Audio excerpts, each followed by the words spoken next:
Neemias, capítulo 2.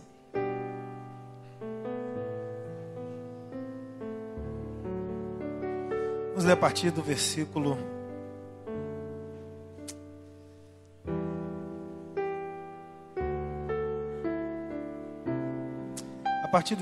10.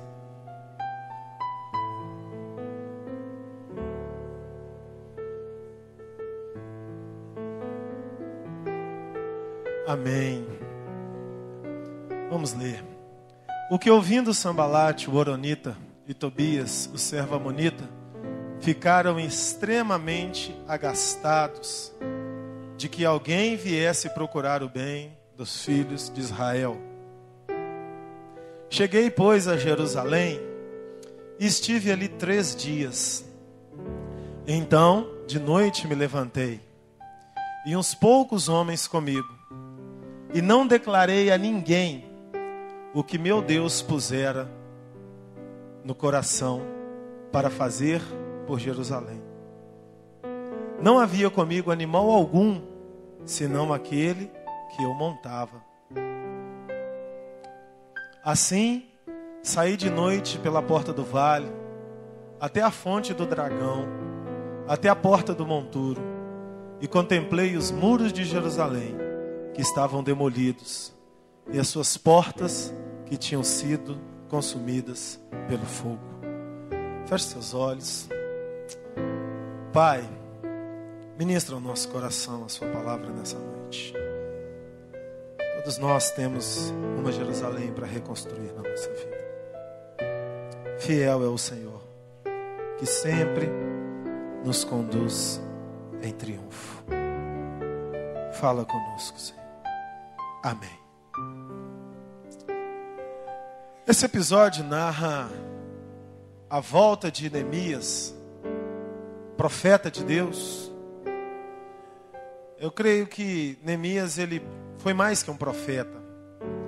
É complicado às vezes falar mais, que parece que eu estou qualificando, mas a ideia não é qualificar, nem quantificar. A ideia é agregar, multi-ações. O profeta era um homem que liberava a palavra de Deus.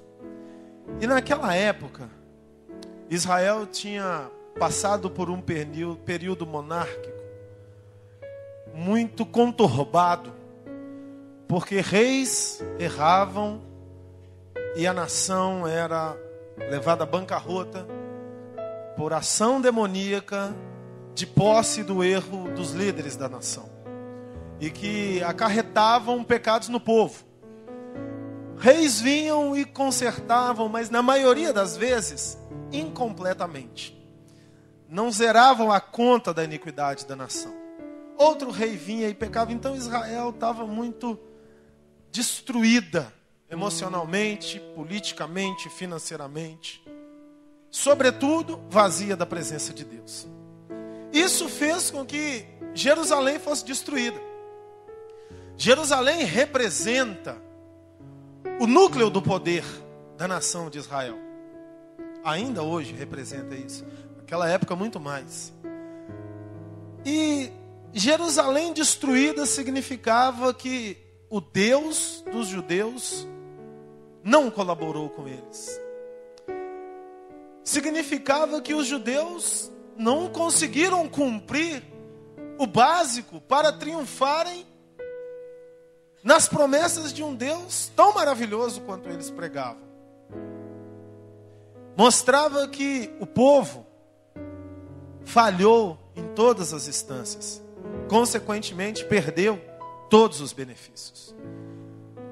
Jerusalém destruída representava tudo isso. E Neemias, ele foi um homem que, exilado, sendo escravo de um rei inimigo, um escravo de elite, um servo do rei que servia às mãos do rei, que tinha o amor e o carinho do rei Artaxerxes, mas um rei de outro povo.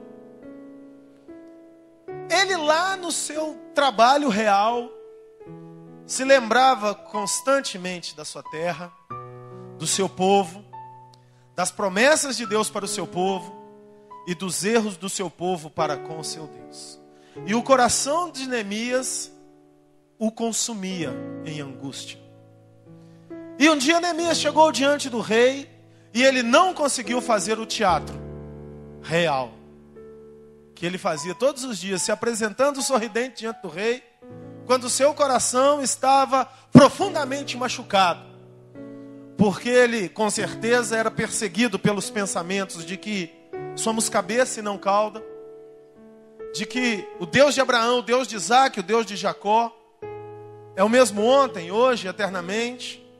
Tirou Abraão da terra dos seus pais, levou para uma terra, lhe deu uma promessa, mas nós, fruto dessa promessa, fomos incompetentes e não conseguimos ser servos fiéis do nosso Deus. Por isso, perdemos a nossa terra, a nossa dignidade e a nossa família. Sabe, igreja, nós somos cidadãos brasileiros, vivemos numa nação linda, livre, laico é o Estado. O que é isso? Você pode professar a sua fé. Se eu sou cristão, evangélico, eu tenho que ser respeitado. Mas se o meu vizinho é espírita, eu tenho que respeitá-lo. Isso nos dá liberdade e que vença a fé mais poderosa. E nisso eu não questiono. A nossa fé é mais poderosa. Mas isso não significa que eu vá matar, assassinar uma pessoa que não acredita no mesmo Deus que eu acredito. Eu posso orar por ele para que ele tenha nova vida.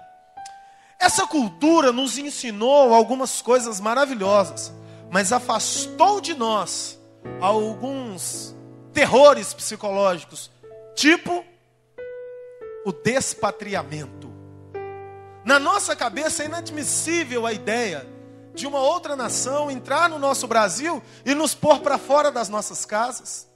Imagine os russos entrando no Brasil, entrando em Vila Velha, na Avenida São Paulo, chegando na sua casa, abrindo a porta da sua casa e falando com você: saia da sua casa, porque a partir de agora ela é minha. Imagine isso. Na nossa mente ocidental, liberta, brasileira, isso é inadmissível. A ONU iria interferir e acabar com o problema. A terra dos brasileiros é dos brasileiros. A sua casa está compra e paga e tem uma escritura. Se não está, você está no processo. Mas ninguém te tira de lá.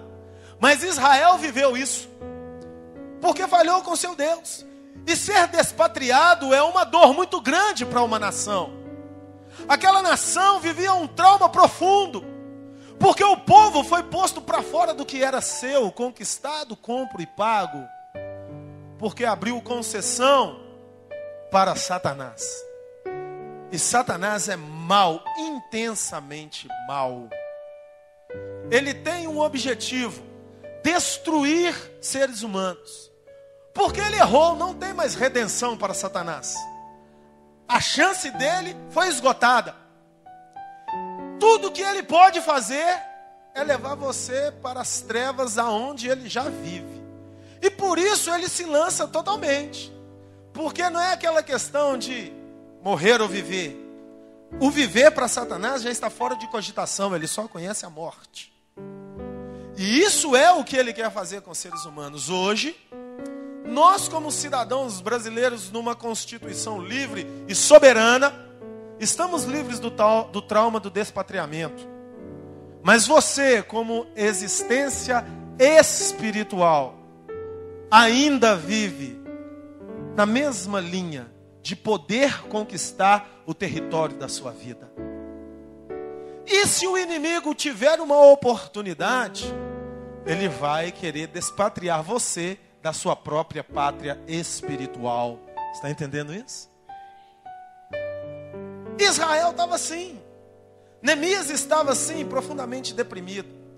Mas uma voz ecoou no interior daquele homem: existe um poder que está acima dos meus erros e que pode me fazer reconquistar a minha pátria. Pode aplaudir o Senhor, porque esse poder está nesse lugar. Esse poder não muda. E Neemias, naquela tristeza, chegou diante do rei. E o rei falou com ele: por que você está triste, Neemias? E ele disse: como poderia eu estar feliz, se as casas do meu povo estão destruídas, as muralhas da cidade, as portas queimadas? Mas sabe com quem que Neemias estava falando isso? Com o próprio homem que queimou as portas e destruiu as muralhas. Parece um paradoxo. O próprio rei Artaxerxes, tá certo, não foi o que começou a destruir, mas pegou parte do processo e foi lá e acabou de detonar Jerusalém. E levou o melhor dos príncipes para ele. Era inimigo de Jerusalém. O rei Artaxerxes devia ter virado para ele e falado: Neemias, é lógico que está destruído, nós vencemos. Mas a unção é o poder de Deus que nos habilita a nos mover no impossível. A unção é que faz a pessoa de 40 quilos conseguir carregar 200 quilos nas costas. A unção é o que chega numa terra seca e faz ela virar uma campina verdejante. A unção é o que pode entrar na sua casa, independente de como esteja a situação da sua família, fazer a sua casa virar um paraíso de glória. A unção é o que chega no enfermo e faz ele ficar saudável. A unção é o que bota dentro da sua cabeça informações que você não conquistou pelos estudos acadêmicos. A unção é o que faz você pisar na cabeça do diabo, mesmo quando ele tem argumentos que você errou para batalhar e protestar contra você diante dos céus. Mas a unção libera o sangue da redenção sobre você e faz você ser mais do que vencedor sobre as trevas quando você não tem conteúdo próprio para ser.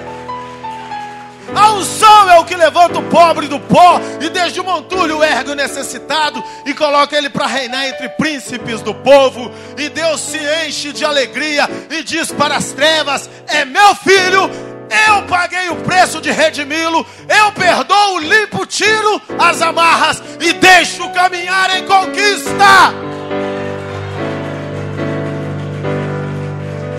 Não existe um argumento do diabo que possa impedir você de conquistar a sua vitória. Não existe um argumento. Às vezes nós contra-argumentamos contra nós mesmos e olhamos para os nossos erros e paramos em crises emocionais, neuroses e depressões e não conseguimos caminhar. Muitas vezes você chega diante da palavra de Deus, abre, não lê, fecha. Porque o diabo chega no seu ouvido e fala: você fez aquilo ontem, como é que você lê a Bíblia hoje? E você acredita na conversa porca dele e se afasta de Deus. Foi por isso que Jesus morreu, querido, para te dar o direito de ler a Bíblia, de falar em línguas, de chorar na adoração, de profetizar, de ministrar cura, de levantar quantas vezes forem necessárias as muralhas da sua vida para um novo tempo. Ele pagou o preço.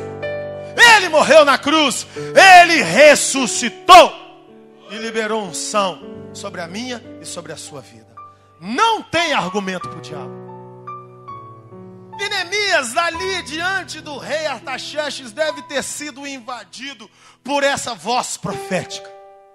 E invadido por essa voz profética, se agregou a esse espírito guerreiro profético a autoridade de legislador e juiz sobre a terra. E num tempo aonde tecnicamente Israel deveria estar destruído, sem argumento de vitória, Neemias partiu em marcha rumo a Jerusalém, no coração batendo a voz que gritava: vou levantar as muralhas! Vou reerguer e construir de novo os portões. É quando o inimigo chega no seu ouvido e fala: seu ministério acabou, você é o culpado. Sua família está destruída, você é o culpado. Seu marido foi embora, mulher, porque você é culpada. Sua mulher foi embora, marido, porque você é o culpado. Sua empresa está falindo porque você errou. Seus estudos estão à bancarrotas porque você é irresponsável. E você olha para o diabo e fala: quem é você, seu boca suja? Há um sangue derramado sobre a minha vida.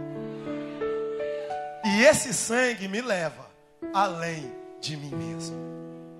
Eu tomo posse da verdade. Eu vou reconstruir as muralhas.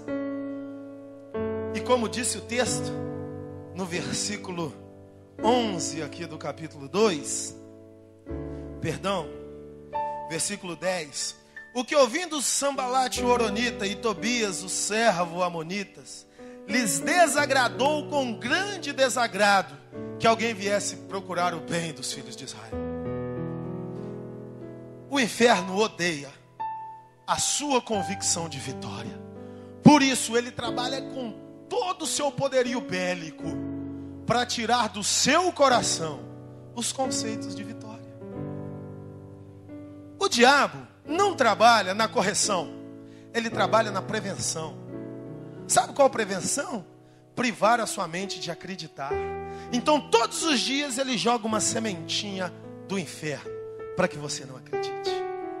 Todos os dias ele trabalha em cima disso. Ele vai nutrindo, ele vai regando aquela sementinha. Porque ele sabe que se você acreditar na sua vitória, ele pode abrir todos os portões do inferno e liberar todos os demônios. Sabe o que você vai fazer? Batam todos em retirada pelo poder que há no nome de Jesus.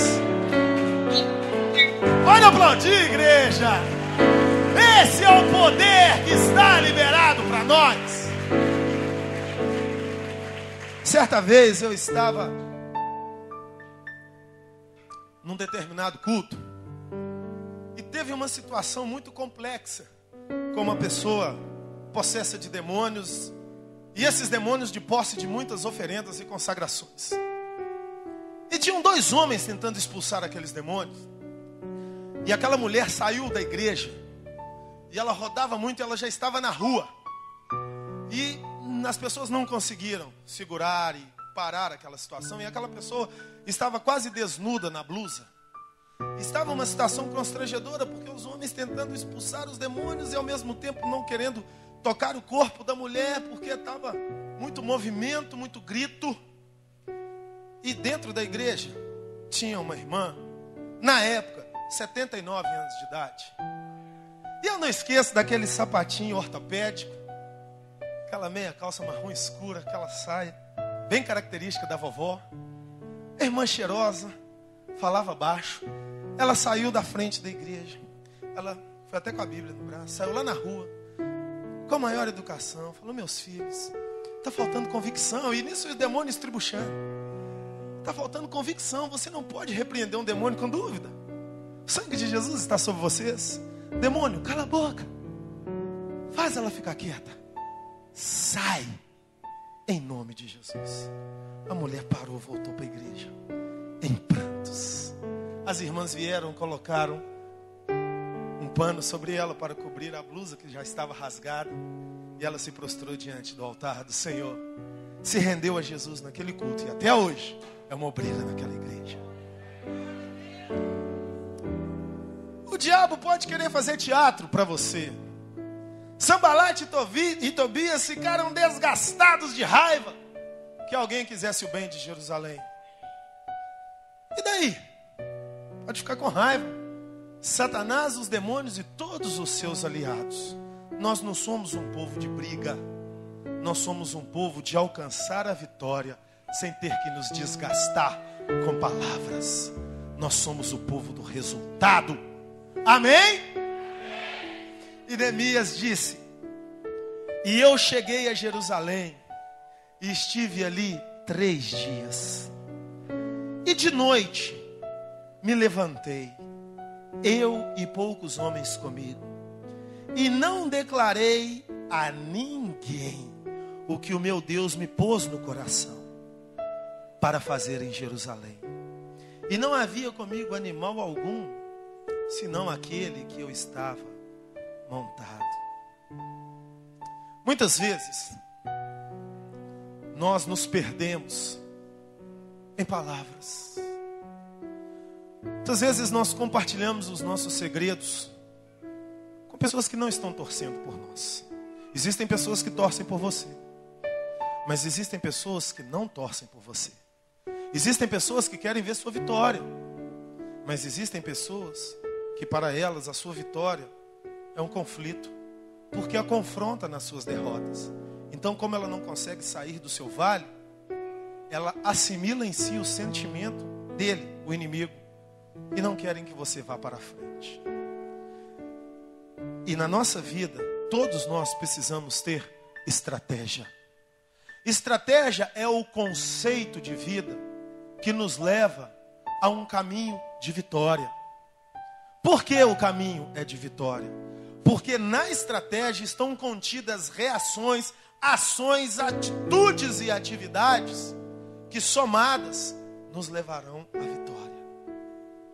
E quando você toma posse da unção e do poder de Deus sobre a sua vida, não importa a circunstância, ela pode ser como a de Neemias, a pior do mundo, uma cidade destruída, um povo tomado pelos inimigos, as muralhas destruídas. Não tinha conserto para Jerusalém. Ele, escravo do rei inimigo, mas ele tomou sobre si a palavra profética, se levantou em atitude executora do poder e se moveu em estratégia. Ele foi com soldados lá do reino de Artaxerxes. E quando chegou em Jerusalém, ele estava com aqueles soldados, cavalarias. E aqueles soldados não sabiam o que Neemias tinha ido fazer ali. Porque se eles soubessem que Neemias tinha ido levantar as muralhas, eles teriam passado a espada em Neemias enquanto ele estava vulnerável ao lado deles. Sanbalat e Tobias já eram inimigos que tinham feito a leitura. Peraí, esse cara é judeu, o que ele veio fazer aqui? Ele quer o bem de Jerusalém, mas eles não sabiam ainda qual era esse bem. Eles não podiam imaginar que aquele judeu estavam com o projeto arrojado e audacioso de reerguer as muralhas da cidade. Ei, o meu projeto de vida é audacioso. Eu quero tudo que Deus me prometeu nessa terra. O projeto da sua vida é audacioso. Você quer tudo que Deus te prometeu. Deus te prometeu família estabelecida, trabalho, finanças estabelecidos, ministério fluindo. E Deus te prometeu ser uma bomba devastadora das obras do inferno. Deus tem um plano ousado com você. Eu estava vendo outro dia o vídeo de um jovem que chama Nick, americano, que não tem os dois braços e não tem as duas pernas. Muitos de vocês já devem ter assistido. E no final daquele vídeo, ele diz o seguinte: esse ano eu já ganhei mais de 200 mil almas para Jesus. E eu te pergunto, o que vale mais? 2 braços e 2 pernas? Ou o privilégio de poder contabilizar 200 mil almas para Jesus em um ano? Aquele que nasceu como uma aberração da natureza se levanta e dá tapa na cara do diabo, mesmo sem braços. Essa é a vida daqueles que colocam as suas expectativas em Deus. Eles levantam qualquer circunstância que esteja caída, ainda que seja um corpo ferido e destruído. Aqueles que creem no Senhor voam acima das adversidades.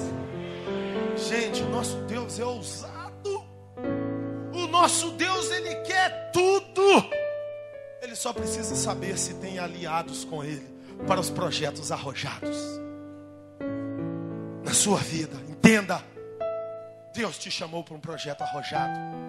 Deus te chamou para um projeto ousado. Deus tem tudo para você. No caminho terão inimigos, mas se você tiver dentro de você a voz profética, o Espírito que executa a verdade, que anda em santidade, a estratégia da unção, ninguém te segura. E Neemias falou: eu fiquei 3 dias em silêncio e não falei com ninguém o que ia eu fazer. E comigo tinha só um animal. Olha como a estratégia se revela. O que as pessoas iam fazer em Jerusalém, vão fazer até hoje: sacrificar. Neemias, ele não levou nenhum animal. Não, porque ele não queria sacrificar. Ele devia estar doido para sacrificar. Mas ele entendeu uma coisa, Rafael. Antes do sacrifício, o altar tem que estar restaurado. De que adianta eu querer sacrificar num altar destruído? Primeiro eu tenho que restaurar o altar. Eu tenho certeza que você está desejoso de se derramar em Deus no avivamento. Mas antes que isso aconteça, os altares da sua vida, todos, um a um, têm que estar restaurados. Na família, na finança, no ministério, nos pensamentos, nas motivações, no coração. E eu te garanto que todos esses altares, Deus está pronto para restaurar na sua vida. Por isso, parafraseando nosso apóstolo Paulo, você tem que andar sempre com pessoas que aumentem sua unção e não que despertem a sua carne. Isso é estratégia. Crente não é bobo não, gente. Esse povo crente é o povo mais inteligente dessa terra. Ele sabe onde ele quer chegar. Ele sabe o que ele quer fazer. Ele sabe como ele vai destruir as fortalezas. E ele pega situações que todos dizem não, ele diz sim. Eu vou passar um vídeo aqui de 50 segundos. Apaga a luz para mim. Esse é o período de louvor de uma igreja em algum lugar da África. Apaga aqui à frente para mim. Solta o vídeo rapidinho. Dá uma olhada nisso. Olha essa bateria.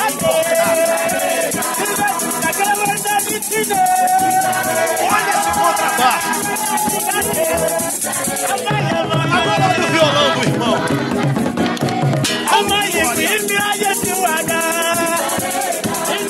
E olha o Pentecoste nesse mundo.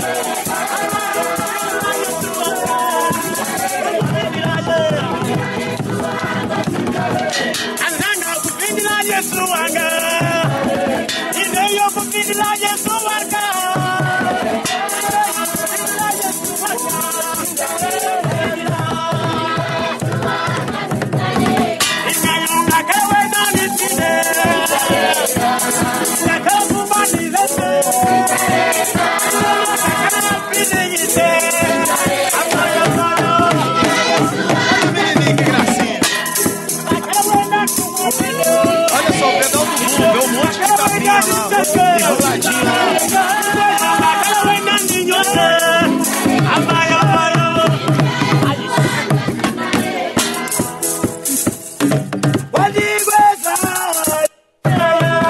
Pode tirar. Vamos aplaudir o Senhor?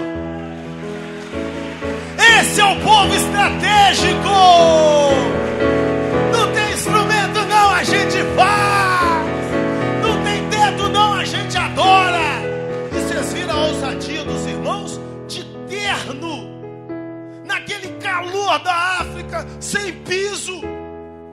Ô Tom, não tinha mesa não, Tom, você viu? E os irmãos tirando som, gente. Esse é o povo crente. Não importa a circunstância, eu levanto as muralhas, reconstruo os portões, adoro de carro, adoro de bicicleta, de ônibus, a pé, aconteça o que acontecer, vou adorar ao meu Deus. Ei, para trás de mim depressão, para trás de mim fracasso, para trás de mim miséria. Eu sei sentar na mesa para comer picanha, mas também sei comer ovo frito feliz. Porque Jesus é o alvo da minha vida. Muita gente que nunca vai experimentar isso, porque isso só experimenta quem restaurou o altar. Esse vídeo foi feito por um missionário que estava lá, americano, acostumado com o melhor do mundo em áudio. E quando ele chegou nessa tribo, ele quase morreu do coração, porque ele viu unção do mesmo jeito. Não que com o instrumental não tenha unção, graças a Deus por tudo que nós temos. Mas o que eu quero te ensinar é que você não deve olhar para os muros caídos. Você não deve olhar para os desertos e para as pancadas da vida. Você deve olhar para o Deus que pega tudo isso e faz como material para um grande avivamento na sua vida. E Neemias ficou calado. E quando chegou e encontrou com seu povo, falou com os homens: vamos construir. E os homens acreditaram na unção. E em 52 dias, com uma mão na espada e a outra na colher de pedreiro,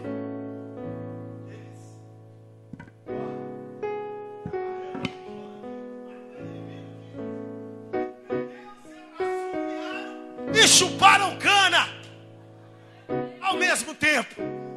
Esse é que é o nosso Deus. Quando uma situação chegar diante de você, as pessoas falarem: isso é impossível, você fala: é agora que está ficando bom. É agora que está ficando bom. Gente, nós temos que entender as deixas que o Espírito Santo nos dá para que nós entremos em ação. Uma vez eu estava trabalhando e contei para os jovens aqui outro dia. Eu tirei umas 1000 notas fiscais e armazenei todas as duplicatas num computador para depois gerar. Só que as notas fiscais, impressora matricial, todas borram ali o formulário. E no computador estavam arquivadas as parcelas que eu tinha que fazer, as boletas e mandar para os clientes. Mas eu ousei. Eu falei: eu vou tirar as notas, liberar a mercadoria. Depois eu faço as duplicatas. E não mandei arquivo de remessa para o banco. E no outro dia, o meu auxiliar fez uma besteira no computador e queimou o HD da máquina. Eu estava em São Paulo. Eu mandei aquele computador, falei: pô, estou em São Paulo, vai resolver fácil. Mandei para a central da HP, maior do Brasil, a cabeça, nave-mãe. O técnico japonês virou para mim e falou: senhor Ronei, impossível, seu HD derreteu por dentro. Eu falei: não tem, as boletas tudo aí, não tem outro arquivo não, o que eu vou fazer? Eu vou ter que bater esse Brasil todo aí de porta em porta pedindo as notas, porque as minhas não dá para ler. Falou: se você acredita em milagre, preste para o seu Deus, que era uma empresa evangélica, ele sabia. Eu falei: não. Desesperado, peguei aquele computador, voltei para o escritório, tremendo. E eu lembro que do Brooklyn a Santana, em São Paulo, são 42 quilômetros de Marginal Pinheiros e Tietê, engarrafada. Eu fui chorando e pedi: Deus me ajuda, Deus me ajuda, eu vou ter que falar isso para o meu chefe. Como será o momento da notícia? 2 milhões de reais de faturamento, empatado. Quando eu cheguei no escritório, o Espírito Santo falou: abre o computador da vendedora Vanessa, lá do setor de vendas. Pega o HD, coloca nele que vai funcionar. As muralhas caídas aí, os portões queimados. Sabe o que eu fiz? Eu também não tinha outra opção, né? E agora que está ficando bom. Peguei o computador tremendo, não sabia nem o que era plug de HD. Abri o computador, liguei, fechei, apertei o botãozinho de iniciar. Canta lá, baixoriando, canta lá. O computador acendeu. Eu dei rodopiada. Acendeu a luzinha do monitor, dei pro outro lado. O computador funcionou. Como se nada tivesse acontecendo. Eu liguei pro japonesinho. Na hora. Aqui, ó. Ah, você vai converter, viu? Por que, senhor Ronei? O computador está funcionando. Eu não acredito não, sou ateu. Ah, então você vai ser ateu em nome de Jesus, porque está funcionando. Se esse computador estiver funcionando, eu passo para a lei dos crentes. Então você vai ter que cumprir. Não sei se ele está cumprindo. Tem muitos anos isso. Mas o milagre aconteceu. E a situação que era para o meu chefe cair em cima de mim como uma tempestade torrencial. Quando eu contei a história para ele, que ele passou pelo vale da sombra da morte junto comigo, quando eu narrava, no final ele falou: meu filho, o que você quer de gratificação? Eu falei: aí tem a hora da vitória, né? Eu morava num apartamento lá em São Paulo que parecia a Batcaverna, no meio de 3 prédios fechados assim. E a Dani quase me batia todo dia porque eu escolhi sozinho, sem deixar ela escolher. Não escolha moradia sem levar sua esposa antes. Segue meu conselho. Eu falei: eu quero morar em outro apartamento. Ele falou: escolhe. O que você escolher, a empresa vai pagar para você morar. O que era para a morte virou para a vida. Ah, mas você escolheu o melhor também, viu, gente? O apartamento que eu escolhi tinha até garfo, faca. Eu dei meus mãos para um irmão. Sabe por quê? Quando o diabo pensa que ele pisou na sua cabeça, ele pôs a cabeça dele de trampolim para você pular. Fique de pé em nome de Jesus. Aplauda mais forte o Senhor. Diga: eu vou triunfar. Não importa a circunstância, o Senhor é contigo, varão. O Senhor é contigo, varoa. Guarde os seus segredos e conquiste as suas vitórias. Em nome de Jesus.